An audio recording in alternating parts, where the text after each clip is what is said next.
It's been said the whole world is a stage and everybody plays a part. But the question remains, who's writing the script? Welcome to Around the Fire.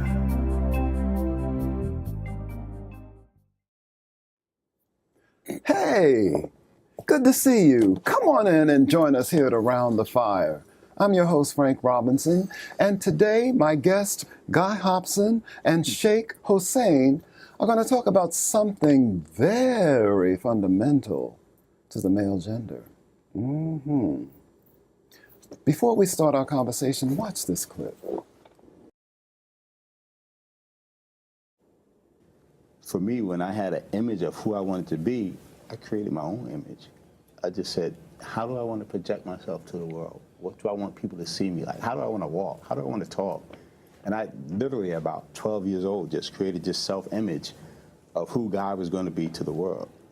And then at some point, I had to kind of realize that it was a little boy that created that image. And, you know, so I had to honor that little boy and say, you know what, I thank you for that. You know, thank you for creating that. You know, I appreciate that.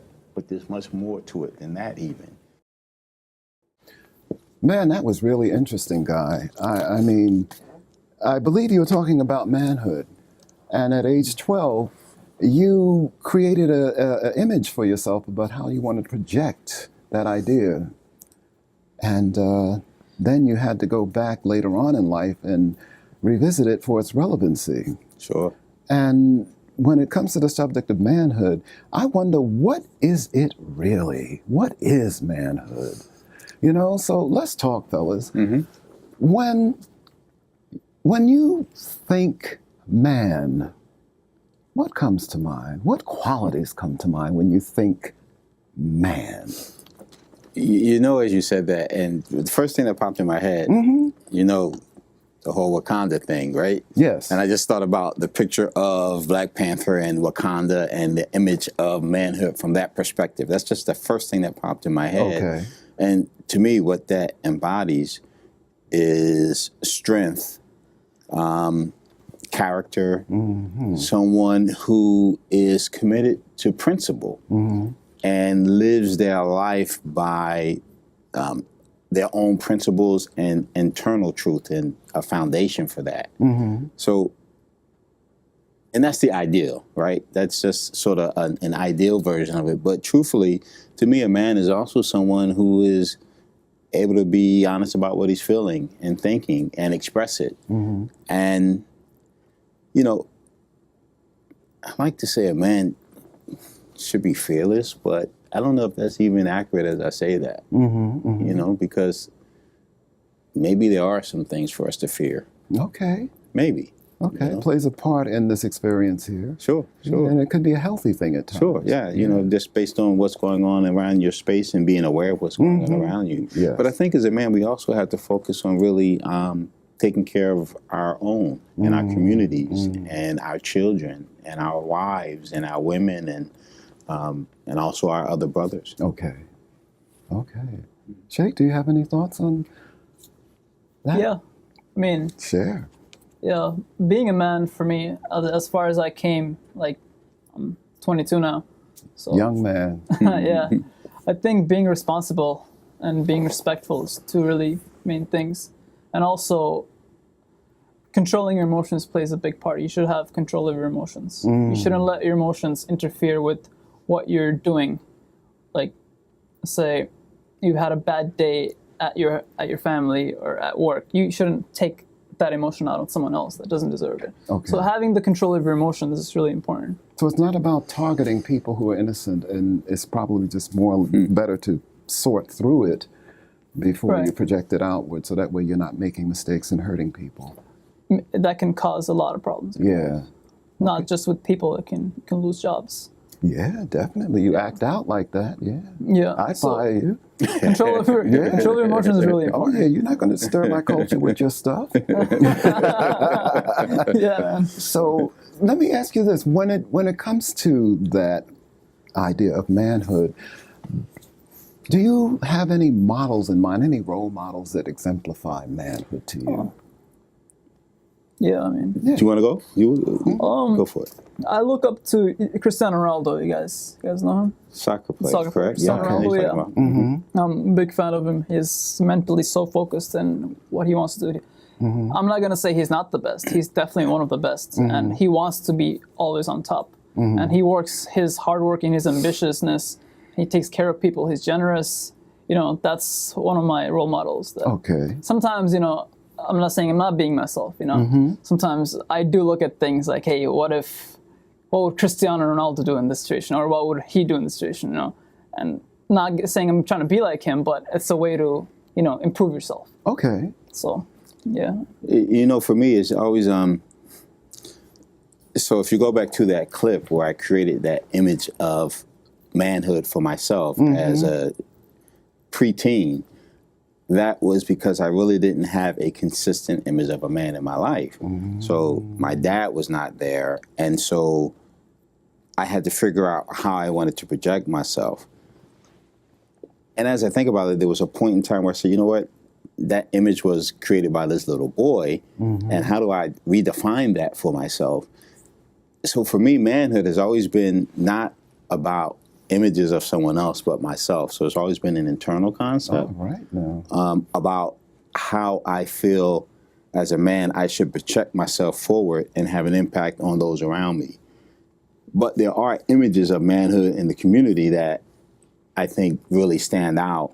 And one, if I was thinking of like President Obama, of course, because he just always carried himself a certain way. Yes. And in the image of how he had to carry himself, he couldn't be an angry black man. So he had to be aware of the impact of his projection to everyone else and to the world, really. But he always carried himself very well, I thought, and really exemplified true manhood. And there are a couple of people, I'm trying to think of, just left my brain right now, basketball player. Jordan? Michael Jordan, maybe? No. Not Michael Jordan, young guy. You see, that's what happens when you get older. Things just jump out of your head.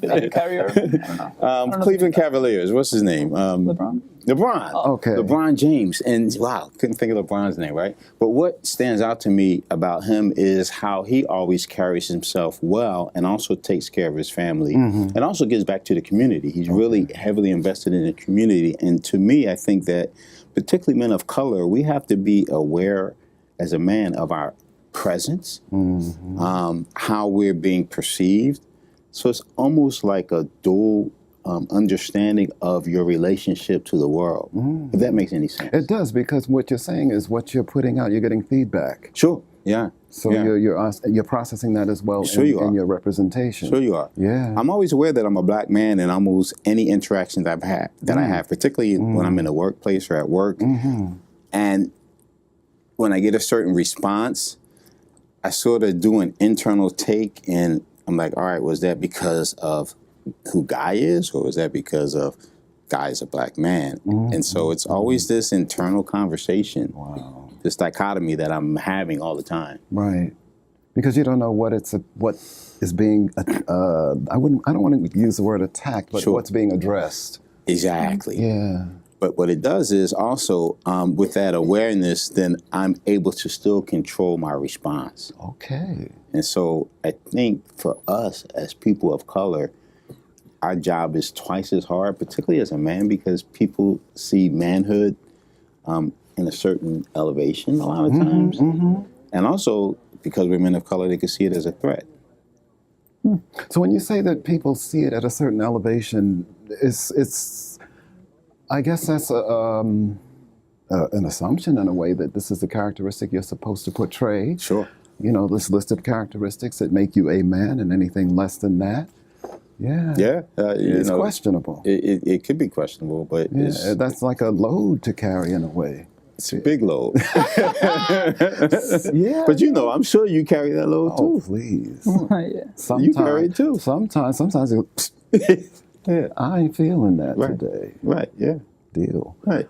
But yeah. Okay, so let's talk about how is manhood formed?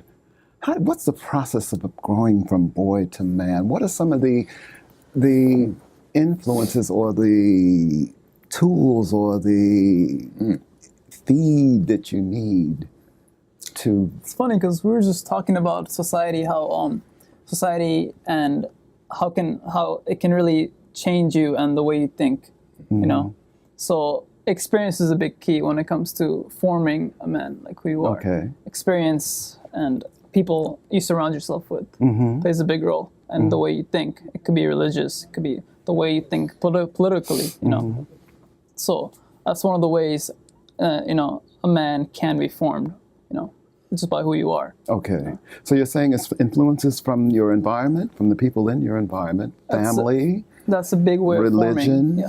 Right. So these are influences that shape your manhood. Do you pick and choose from these influences how you want to present? When I mentioned religious and political thinking or the way you think, society plays a big role. Family. I mean, when you're in a family, you're usually gonna follow what they believe because that's what you learn when it comes to anything, you know. So as you know, then you go to school, you learn different things in school with different friends.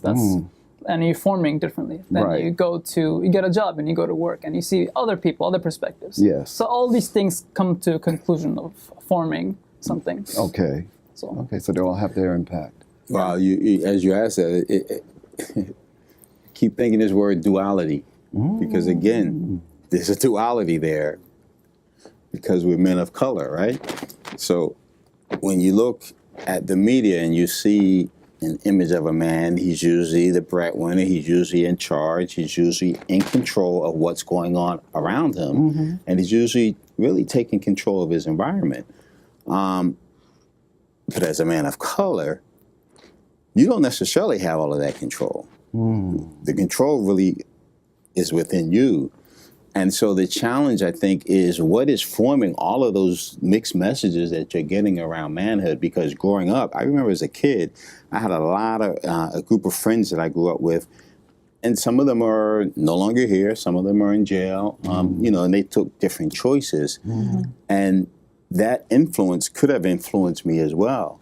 However, at home, I was getting a very different message about manhood and what a man was supposed to be and how a man was supposed to present himself and what your options were. And that came from from my dad when I was very young, and then also from my uncles and grandfather about you have to take care of your own responsibilities. You have to take care of your family. But the challenge is, as you begin to get out on your own and try to really establish yourself as a man, you get attacked from so many different angles that the challenge is to still continue to, one, be true to yourself and really not be destroyed. And I've seen a lot of brothers get destroyed by trying to really step out of there, out of that little box that they're in, and become true to themselves, because you get beaten back so much and you get tired of trying, but you can. And I've had tough moments where I've had to like fall back for a minute and say, all right, what the hell is really going on here? Right. What the fuck do I want to do with my life, and how am I going to do that? When you have all these opposing forces. Yeah.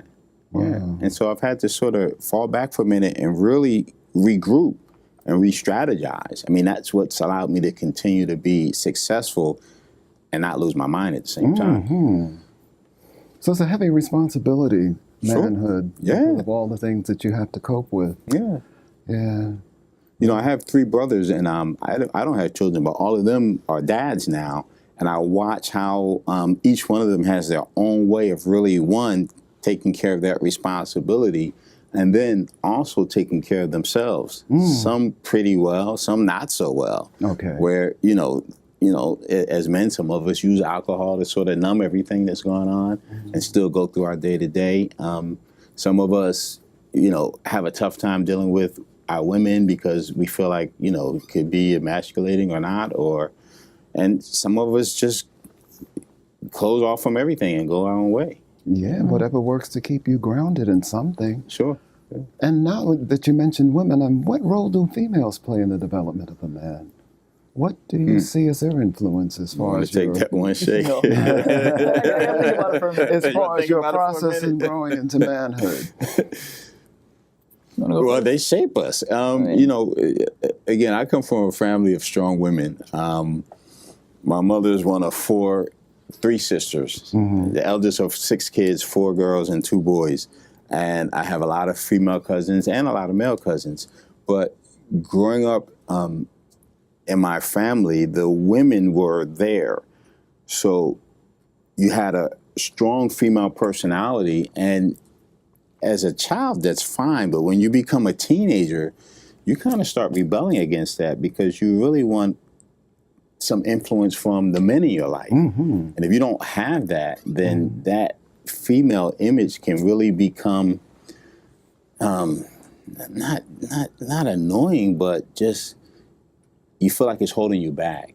And so you push up against that. And I remember at one point, I was telling someone earlier that my mother was like, you know, I can't tell you how to be a man. I can't show you how to be a man. You know, you're going to have to find some male role models that really kind of help you with that. Okay. But I think for men, you know, women from childhood on, most of the time you're with your mother. So that's shaping you all the way. And if your mother doesn't have a good image of your dad, that also could have some impact Yes. on how she interacts with you Yes. or not. Yes. Exactly. That's just, you know, the foundational part of it. That transference. Yeah, the transference is huge. Oh yeah. Oh yeah. I understand that. What's said and what's not said. Oh yes, especially what's not said. Yeah, especially what's not said. Okay. So the female has quite a role, Sure. and it can be a dual-edged sword in a way. You know, because it can be part of the build-up as well as the breakdown.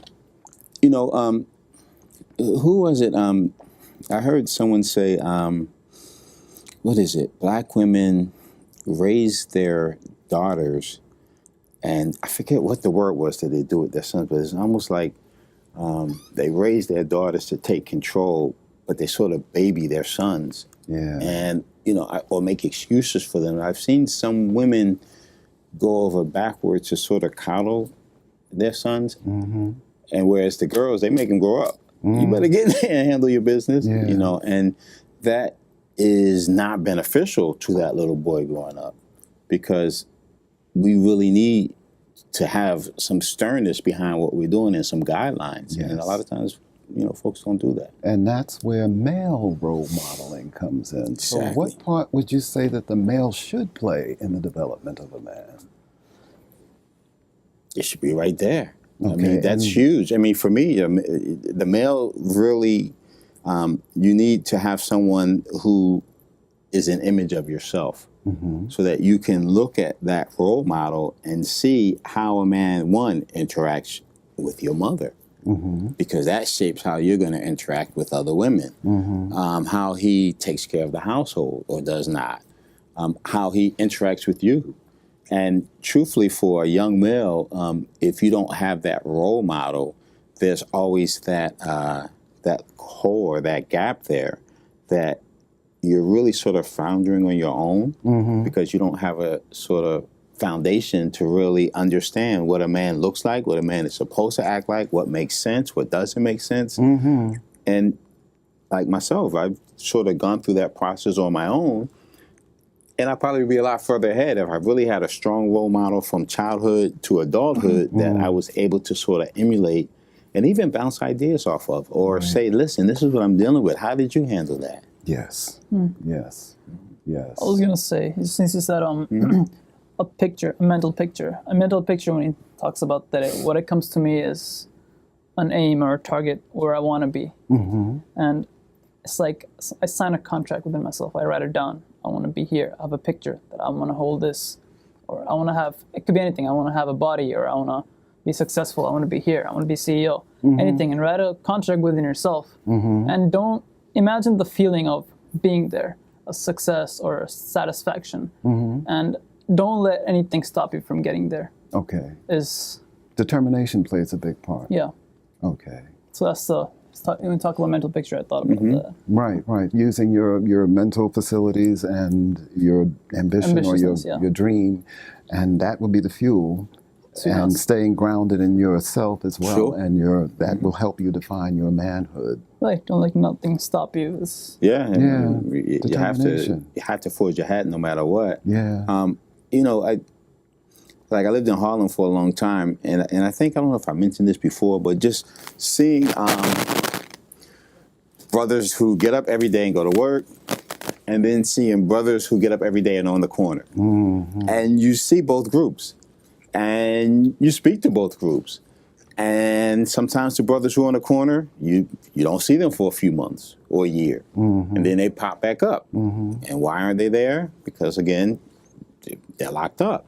So for me to see it, it made me really understand that there are some men who have made that choice to stay in the neighborhood and stay in that role because, one, it's safe, and they don't know how to break out of that. And I think that as men, and I don't know that we do this, women are so much better at it, where women are able to connect quickly, they relate quickly, and they support each other in a certain way, where they talk to each other. Right. Like, I think about even just the women in my family, like it was all these kids, but the women always kind of just support each other. Even though they didn't get along, they had, issues with each other, they were always kind of, on the phone talking about this issue, that issue. We don't do that. Why is that? What blocks us from truly connecting with each other? so, Wow. Yeah, because it's evident in the scenarios that you painted and the ones that we see in everyday life. And there's a reason why we don't really. Because we're not supposed to do that, right? So, and I say that in a way that, as a man, no, are we supposed to, are we really supposed to, am I supposed to call you up, Frank, and say, you know what, man, I feel like I'm getting ready to break down. I need somebody to talk to. Right. Right. Am I supposed to do that? Really? But if there's a need, right. But then now that need has to measure up to an idea. Exactly. Is that idea really valid? Or is that something that is more fluid, that you can say, Listen, go ahead. I was going to say, I think a way with connecting people, if you have something in common, is one of the big ways of connecting with someone, coworker or anyone. Right. Grab a drink, grab a coffee, anything that connects you. And, well, we think too much about how we're presenting ourselves to the other person. It's that's what that's what makes us disconnect. Oh, he's really said that, or she really said that. Yeah. Then Yes. and this person doesn't drink. He's not going out with us drinking tonight. It doesn't disconnect you from them, but when you're with the other person, bonding them, you're fixing a better connection with them. So connecting with everyone is impossible. We can't do that. Right. Okay. So, we got down to, wow, good conversation. Time is really going fast. Before we sign off, I would like for you to tell the viewing audience a little bit about yourselves. If you want to make a little anecdotal statement, talk about your occupation, your philosophy on life. Guy, tell thank us a little you. bit about yourself. Guy Hobson, from Philadelphia originally. I've been in the New York City area about 30 years. My business is a life coach and career coach, and primarily focused on helping people discover their ideal career. So what I do is really help people hone in on what they're doing and where they want to get to, and create strategies and steps for them to get there. Great. And my philosophy for life is really to just be as true to myself as possible. And this phase of my life is just about expansion, like letting as much bullshit go. Okay. And just creating the life that I want to create for myself. All right. Beautiful. Yeah. Shake? my name is Sheikh. I'm still a student at John Jay. Yeah, I have one more year, and I teach. I tutor part-time political science and U.S. government. Okay. So, and I like playing sports, playing handball and stuff. I understand you're a tournament level player. Huh? Yeah. Yeah. I have to. I took off for 1 year, get everything together, then go back at it again. I'm just training right now. So yeah. Awesome. Good. All right, fellas, I want to end with one final thought. Oh, I didn't even get to ask the billion-dollar question. All right. I mean, I can ask. We got 3 minutes. Give me a quick answer. Because I'm going to get the ladies on this one. So. Can a gay man be considered a man?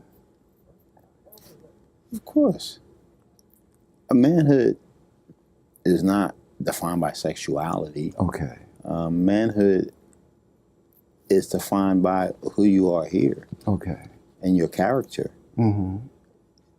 To me, a man is really, a real man is someone who operates from a sense of strength and honesty and being true to himself and presenting that to the world.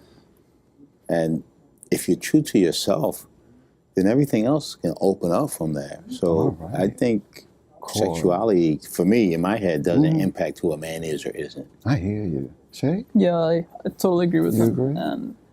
And like I said, they still have to pay. They still have to live their life and pay their own bills. Mm-hmm. They have to take care of the family eventually. Right. And those are all qualities of, being responsible and being true to yourself. Okay. And yeah, gay men can definitely be. All right. So it's about being authentic. It's about being who you are from within, what you understand of yourself as you continue this process and presenting that without the assumptions given by whatever external forces there are trying to tell you that shouldn't be. Sure. Yeah. Okay. Yeah. Now, final thought. Is manhood a defined set of characteristics one must grow into, or is it an ongoing process of self-discovery? Shouldn't be. I think it's an ongoing discovery. Process of self-discovery? Yeah. I was going to say the same thing. I mean, been a man all my life. But I can tell you that as I've gotten older and understand myself and the world, I have a totally different perspective on how I need to present myself. Okay. And when I was younger, I thought that if someone came at me strong, I was going to come back at you stronger. I was going to show you my power. Now I realize I didn't have to show you anything because I'm comfortable with myself. All right. So the way I approach it is I approach my life from here. And in my manhood, the strength lies from me navigating my life and living it based on my own terms. Okay, great. So it's being true to yourself, living from your core, and, dealing with the external forces that try to shape things otherwise. Sure. Yeah. I like that. Gotcha. Yes. Yeah. All right, gentlemen. Well, thank you so much Thank for you, joining Frank. me Yes, on yes, Around yes. the All Fire. right. It's been Appreciate great. it. It's been great. Yes, sir. All right. And This is viewers, Shay. I hope that you enjoyed our conversation. We will have more on this subject, manhood, myths, and realities. I'm your host, Frank Robinson, and until next time, be well, be safe, and be empowered.